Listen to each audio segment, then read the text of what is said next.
All right, welcome back to the deep dive. You know the mission here. We take that fire hose of information from earnings season and boil it all down to what you really need to know. Exactly. And today, we are cracking open the Q3 2025 earnings from Kaspi.kz. We're going deep on, one of the most interesting super app operators out there. It's a really essential one to understand, especially for anyone in digital finance. We're going to look past a lot of the market noise today. The whole story around this call was really shaped by these external headwinds. We're talking major macro issues, supply chain problems. Right. So our job is to kind of isolate those temporary drags and really focus on where the core business is showing its strength and, more importantly, where innovations like AI are setting them up for, frankly, a pretty explosive 2026. Okay, let's get into it. So we're looking at a growth stock that got hit by, a triple whammy of external pressures this quarter? That's a good way to put it. But it still managed to push through some strong core results. Let's start with those headline numbers that came out. Sure. So top line was actually really robust. Revenue hit $797 billion. That's a solid 20% jump year over year. 20%, okay. But the bottom line, that's what gave some investors a bit of a pause. Net income saw a, let's say, more modest 12% increase, landed at $307 billion. Okay, so that's where the softness came in. But here's the number that I think really validates the whole super app model. It's all about engagement. Right. Monthly transactions per active consumer reached an incredible 76. 76, wait a second. 76 transactions a month? It's almost 3 times a day, every single day that someone is interacting with this app. It's the stickiness. That is the definition of stickiness. Okay, so let's go back to that 12% net income growth. For a company like Kaspi, that does feel a bit soft. What was the market's initial reaction? Surprisingly, it was actually cautiously bullish. The stock closed up over 3% right after the announcement. So investors bought this story. They absolutely bought the management narrative. And critically, they trusted how management quantified all those external drags we mentioned.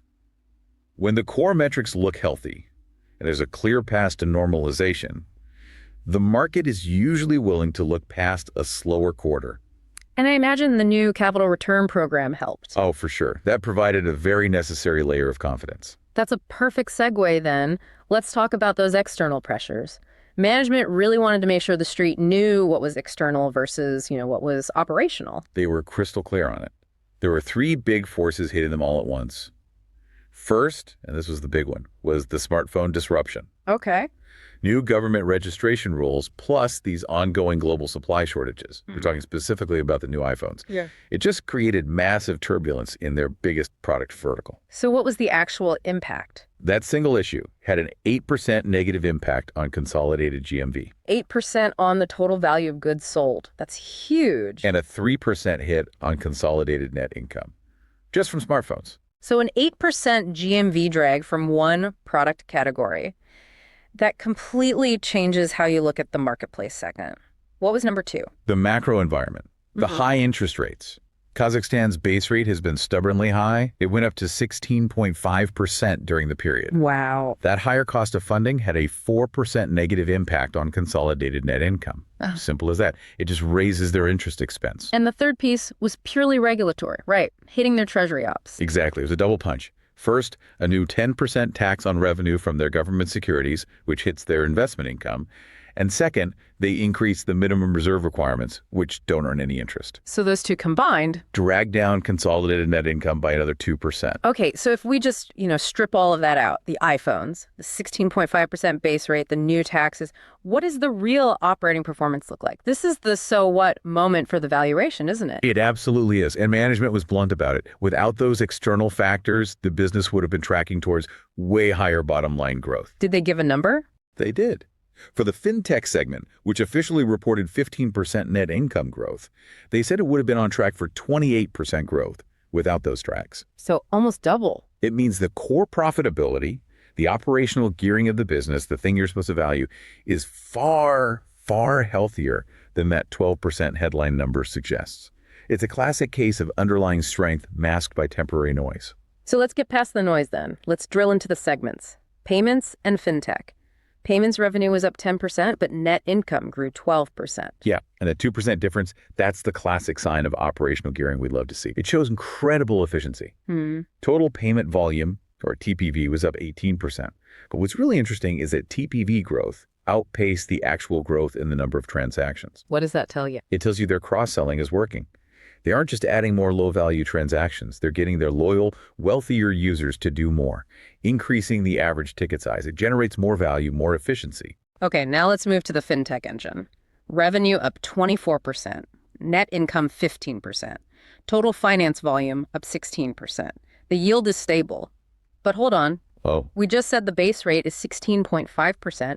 How are the risk metrics holding up? They're guiding to a cost of risk around 2.2% for the year. With funding costs that high, 2.2% sounds almost too good to be true. it's a great question, and it really comes down to the quality of their lending and their data advantage. First, their NPLs, the non-performing loans, are stable around 5.8%. Okay. Second, the growth is coming from merchant lending and microloans inside the super app because they see a customer's entire transaction, history, payments, shopping, everything. Their risk modeling is just incredibly accurate. It minimizes surprises. So it's an informational advantage that a traditional bank just doesn't have. Exactly. Their ecosystem data is their primary risk shield. That makes a lot of sense. All right, let's pivot to the marketplace. We know the smartphone issue dragged down the total GMV number. Which was up only 12%. Right, so we need to look past that and see where the actual engagement is. And this is where that resilience really shines. Total purchases were up a massive 36% year over year. 36%. And if you just pull out that high-ticket smartphone category, the non-smartphone GMV grew a really healthy 20%. They're successfully getting people to buy more everyday things. What specifically? Where are those growth drivers? It's in the repeat purchase categories. Beauty and personal care GMV was up a staggering 69%. Wow. And get this, e-grocery GMV grew 53%. And management was quick to point out that e-grocery is already profitable, which is, almost unheard of for any platform. And they're investing more there with the dark stores and so on. They see the demand and they're leaning into it. So with that kind of acceleration plus strong monetization, the take rate must be climbing. It is. The value-added services, fulfillment, logistics, advertising are pushing the overall marketplace take rate to an all-time high of 10.3%. It's a sign of a mature platform convincing merchants that paying for these services actually drives more sales. Which brings us to strategic innovation. Let's shift gears. In payments, what comes after you've already mastered the QR code? Well, this is the really cool part. They are rolling out something called Pay by Palm, or Kaspi Alaqan. Alaqan. It's the Kazakh word for palm. It's starting to roll out in Q4. After converting the whole market to QR, this is the next step in just removing friction, making payments literally effortless. Frictionless is key to keeping that 76 transaction number high. And alongside the innovation, they sent a pretty clear signal on capital strategy. Yes, they did. A $100 million ADS buyback program starting in November. For listeners, an ADS is an American depository share. It's how the stock trades in the U.S. Right. So why a buyback now with all these macro constraints? It's basically a bridge. It's a way to keep returning capital to shareholders while they navigate these temporary headwinds and, prioritize investments for their international expansion in 2026. It's management signaling they think the stock is undervalued. It's a vote of confidence. And it keeps shareholders happy until dividends are expected to resume. Okay, now let's get to the really exciting part. Marketplace monetization and AI. Advertising revenue was up 56% year over year. What are they doing that's so different? They've built this incredible self-service ad tool for their merchants. So a merchant can manage campaigns right from the super app. But here's the kicker. The campaigns don't just run on the Kaspi app. They launch targeted ads on Facebook, Instagram, TikTok, Google, driving all that external traffic back to the merchant's storefront inside Kaspi. So it turns the super app into a one-stop marketing agency. Highly efficient, highly profitable. And then there's the CASP AI assistant. This is where things go from just optimization to, genuine transformation. Tell me more. The AI helps merchants with one of their biggest headaches, creating good product listings. Getting great photos, writing compelling descriptions. They used to take maybe 10 or 15 minutes per product. Right. The AI assistant slashes that to just a couple of minutes, and it generates higher quality content automatically. They've already enriched over 500,000 products with it. Speed is one thing, but does it actually help sell stuff? Do we have hard numbers? The numbers are dramatic. They shared a case study. A merchant selling a smart kettle. They saw an 83% increase in sales. Wait, hold on. An 83% sales increase? just from letting the AI tweak the product page. And a 35% increase in clicks just by optimizing the photos and the description. It's not just efficiency for the merchant, it's real revenue. That's unbelievable. They gave another example with a tire merchant. The AI created these dynamic infographics about seasonality, size, compatibility, all the stuff a buyer needs to know. That drove a 53% sales increase and more than doubled the click-through rate versus the listings that weren't enriched. So the AI is solving real consumer trust and information gaps right at the point of sale. Exactly. It's truly differentiating stuff. All right, shifting gears internationally, what's the latest from their operations in Turkey with Hepsiburada? The execution there is really starting to sharpen. They're focused on delivery efficiency for low-ticket items, expanding BNPL, and a total UX redesign. It's working. The results are showing up. Purchase volume accelerated a lot in Q3. It was up 16% versus only 4% for the year to date. And that's translating to revenue. Yep. Real revenue growth was up 22% in Q3 versus 11% year to date. They're gaining traction by applying that Kaspi playbook. And they just did a big capital raise there too. But $100 million is a long-term commitment. Okay, let's pull this all together. Let's talk guidance. With all these external drags, how did the outlook for 2025 change? The guidance for bottom line growth in Kazakhstan was adjusted downward.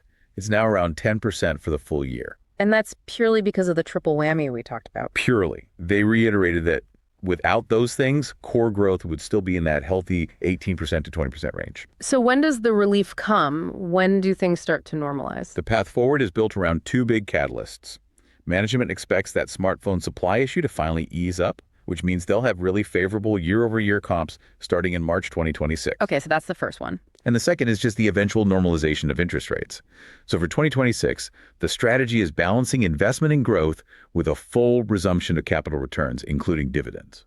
It really sounds like a stock and a holding pattern, just waiting for that dual catalyst to unlock the valuation. Which brings us to our final segment.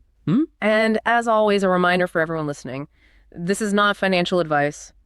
We're just kicking around some ideas based on the facts we've gone through here. Let's pitch an outrageous but plausible trade idea. The facts are clear. The core business is accelerating, it's profitable, but it's being masked by two temporary, quantifiable headwinds. The 16.5% base rate and the smartphone mess. Precisely. So the thesis is this. You go long the Kaspi.kz ADS, betting on that twin catalyst recovery in 2026. Okay. The core non-smartphone business is already delivering 20% GMV growth. That $100 million buyback provides near-term support and something of a valuation floor. So you're betting on the timing. You're betting on a pretty clear timeline. The smartphone comps ease in March 2026, and at some point, those sky-high interest rates in Kazakhstan have to come down. You're betting on mean reversion. But how do you protect yourself from the bigger regional macro risks? You hedge it. The trade is to go long PSPI ADS, and you finance it with a short position in some regional financial peers. Think traditional banks or less agile tech players who don't have Kaspi's AI levers, but have all the same exposure to that high-rate environment. So it becomes a relative value play. Exactly. You're targeting the things unique to Kaspi, the AI, the pay-by-palm innovation, while hedging the broader geopolitical and interest rate risks. It's a bet on their operational superiority. That is a very specific, well-hedged bet on the unique power of a super app. Excellent analysis. Okay, to quickly recap our deep dive, a strong core business masked by a triple whammy of external drags. Drags that we can quantify at roughly 10% of potential net income growth. Strategically, they are pushing hard on innovation.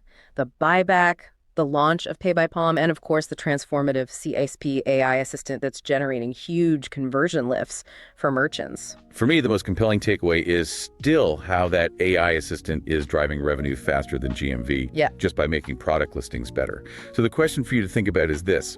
Now that AI is true and it can boost convergence for product listings, what other parts of the super app customer service, payments, logistics could get that same enrichment boost next year? A fantastic thought to leave you with, the continued leverage of AI into every single corner of the business. Thanks for joining us for this deep dive. We'll be back soon.